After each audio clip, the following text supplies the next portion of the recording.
له راستنېدو څخه یې وروسته تود هرکلی وشو. افغان 19 کلنه ملي لوبډله د 50 اووري جام کې د ګډون وروسته هېواد ته راستنه شوه او له تود هرکلي سره مخامخ شوه. د کرکټ بورډ عمومي مشر میرویس اشرف 19 کلنې لوبډلې ته ځانګړي مراسم ونیول. نوموړي په نړیوال ډګر کې د ځوان لوبغاړو له ښې کارکردګۍ مننه وکړه چې هېوادوالو ته یې خوښي ورکړه او د 4م مقام ترلاسه کولو لپاره یې تنکي ځوانانو ته مبارکي ورکړه. عظمت الله عمرزی بنګلادیش ته لاړ. عظمت الله عمرزی د افغان ملي لوبډلې آل راونډر لوبغاړی د خپلې لوبډلې سره د یوځای کېدو په قصد بنګلادیش ته لاړ. په بنګلادیش غوره لیګ کې د ډاکا لوبډلې کپتان محمد الله د ویسټ انډیز آل راونډر رسل پر ځای عظمت الله سره تړون لاسلیک کړ او عظمت الله به د ډاکا لوبډلې سره خپلو لوبو ته دوام ورکوي. د بنګلادیش پریمیر لیګ سیالیو کې نن د چاتاګرام چیلنجرز لوبډله د لوبې ترسره کولو لپاره د منچستر ګروپ ډاکا لوبډلې پر وړاندې د لوبې ډګر کې مخامخ کیږي. یا دا لوبه نن په 10 بجو 10 دقیقو باندې د سلهیت لوبغالي کې ترسره کیږي.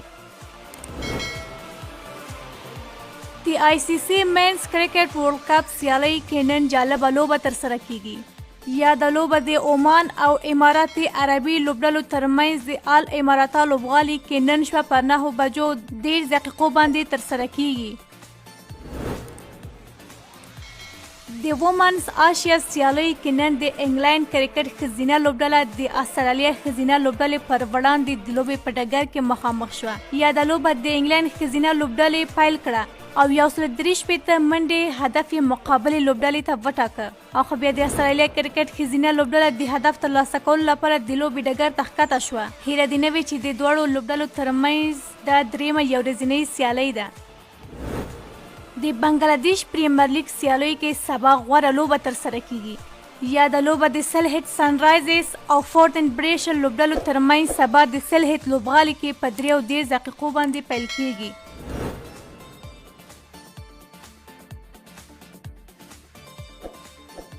د پاکستان سپر لیګ لړۍ سیالۍ کې پرون ترسره شوې لوبه د کویټې لوبډلې وګټله.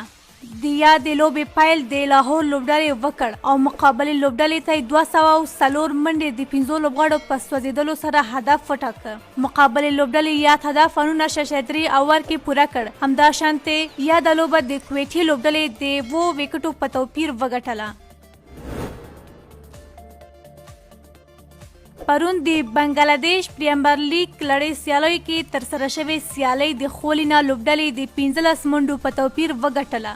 خولینا لوبډلې په 20 اوورونو کې د 3 لوبغاړو په سوځېدو سره 102 منډې ترسره کړې.